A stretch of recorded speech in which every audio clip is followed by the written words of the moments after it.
Hey folks.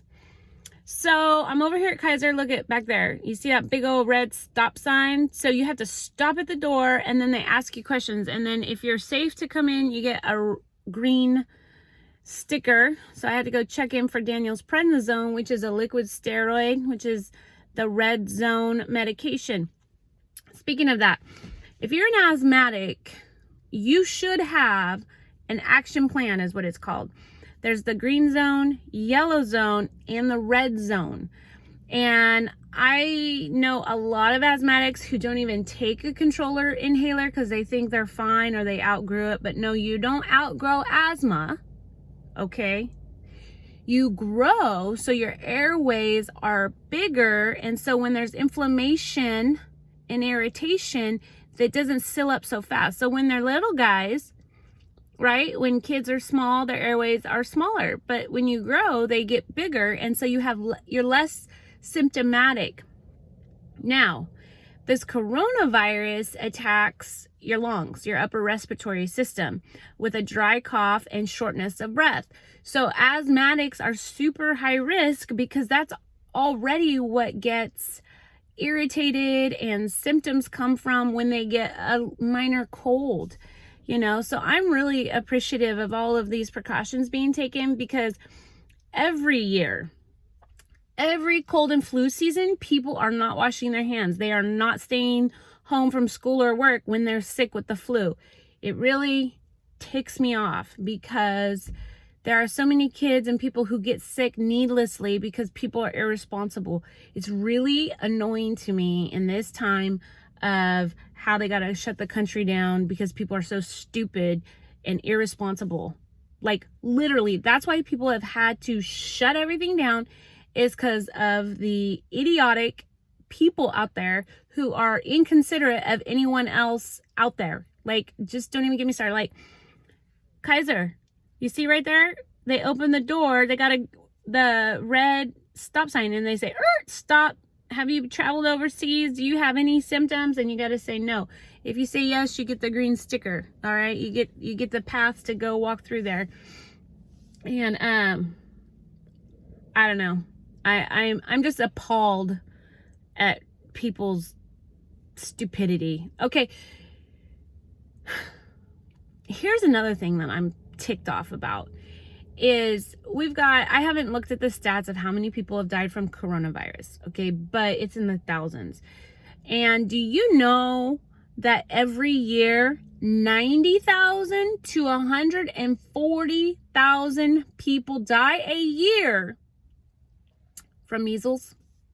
Yes, measles. This old disease that everybody knows is super lethal and fatal, that they have a vaccine for. That many people die. That's like a large city. But I don't ever see that in the news. I don't see any repercussions for people going out with the measles. That's where this channel, that's why it's called Bass Awkward World, is because there's so many Bass Awkward things out there. Like measles has a vaccine. Okay? And people are still dying in the tens of thousands range. I don't know. I'm just so irritated by our society's lack of concern for their fellow people. So anywho, if you're an asthmatic, you should be taking a controller medication even though you think you've grown out of it. Okay, if you've ever been diagnosed with asthma, you should probably be using a controller inhaler right now just to stay on top of your asthma. Also, what asthmatics could do is use what they call a peak flow meter. This was revolutionary for my son when he was like 5. We paid out of pocket to go to UCLA because Kaiser doctors could not get my son's asthma under control. They were very lackadaisical on what inhalers and medicine they would give him.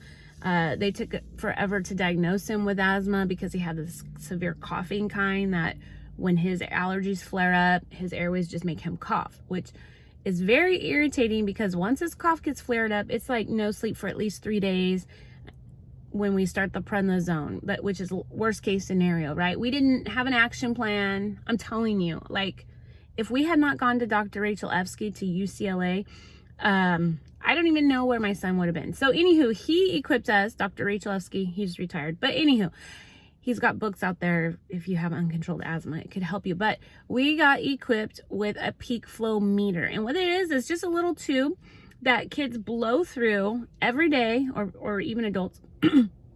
And your green zone, you have green zone numbers. So right now, my son's green zone number for his age now, or his growth, is up to 300. It used to be around 250 was his green zone, but now that he's grown, he can blow harder, his lungs have greater capacity, he's at 300. Check this out. Since he's been home from school for a week, his green zone is up to 330. And I'm like, that's so interesting. But it makes sense because he's allergic to grass, and then the school has these crazy trees with white flowers on them. I don't even know who designed that, or chose those trees. Let's try let's put the trees that cause the most allergies and stick them right in the middle of the school. That's a great idea.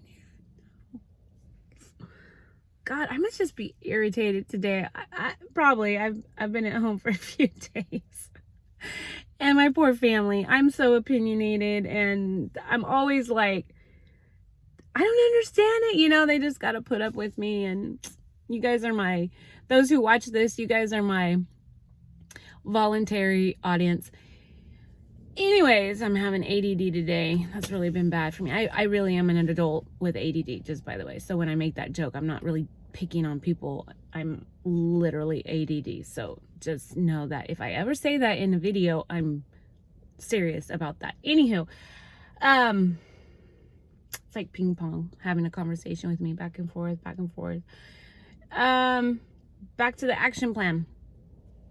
Peak flow meter. Asthmatics need it to help control their asthma.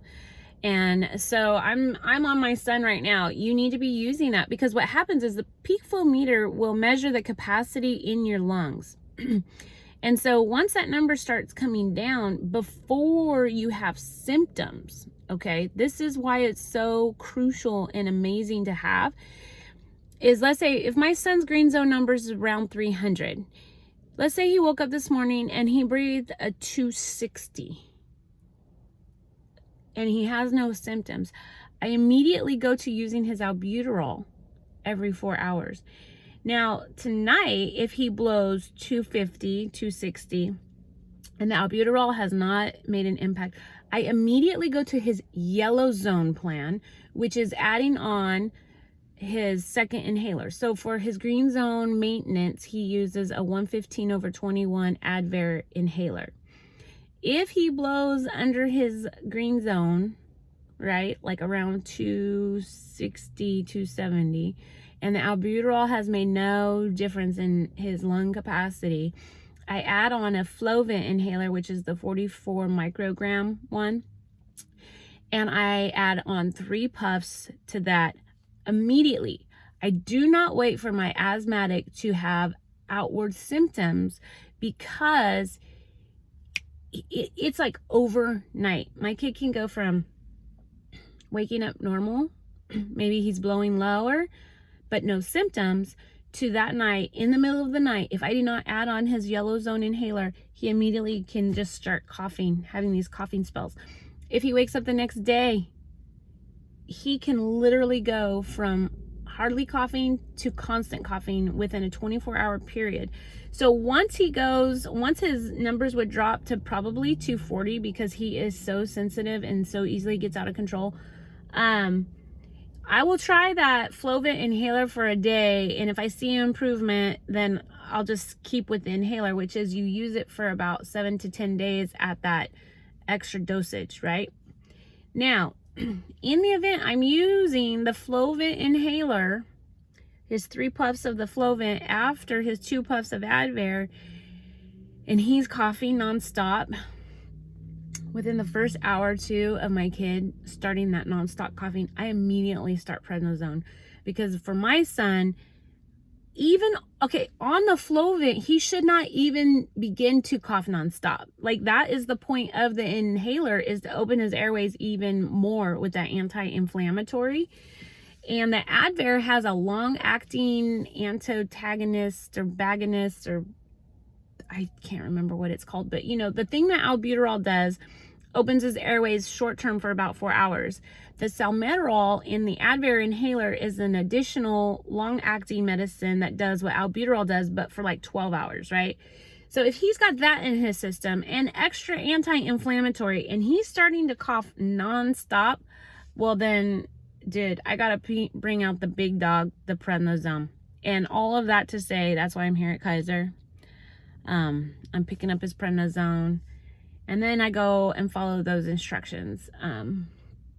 It's serious stuff for asthmatics. Just honestly, a common cold is serious for asthmatics. I'm just grateful that they're emphasizing the high risk groups for this coronavirus. But if you're watching this and you have an asthmatic, or you are asthmatic and you don't have an action plan, you better get on the phone with your doctor and figure it out before you get this thing. Because if you're sitting at home on a Friday night and you start feeling all of these crazy symptoms, and you don't have a controller inhaler in the house, you don't have your albuterol on hand, you don't have prednisone, you don't have your yellow zone treatment plan, literally this is when the coronavirus, I think, is going to get the asthmatics, is those who are not equipped with their medicines, with an action plan.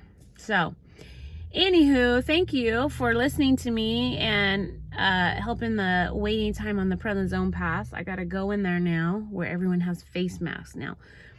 The staff has face masks because they're trying to protect themselves. And then, you know, there's some patients walking in with face masks, and I'm like, do they have it? I gotta find their sticker. I'm safe. I got the green. All right. So I hope you guys are doing fine. Just hang in there, and we're gonna make the best of it. But we got to be super responsible and proactive with our asthmatics. All right. Take care.